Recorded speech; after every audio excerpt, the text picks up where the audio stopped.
Red velvet কেকের স্লাইসটাকে ভেঙে টুকরো, টুকরো করে কেন ফেলছি? এক নজরে দেখে অনেকেই হয়তোবা প্রশ্ন করতে পারেন, এটা আবার কি করছি? হ্যাঁ, এটা হচ্ছে আমার একটি কাজের অংশ।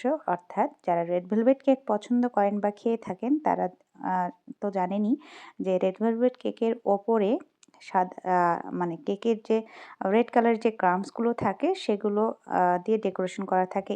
সেই কেকের ক্রাম্বস যেগুলো দিয়ে আমরা ডেকোরেট করে থাকি। আর এর জন্য আমাদেরকে কেকের স্লাইসটাকে সুন্দর করে এভাবে গ্রেট করে নিতে হয়।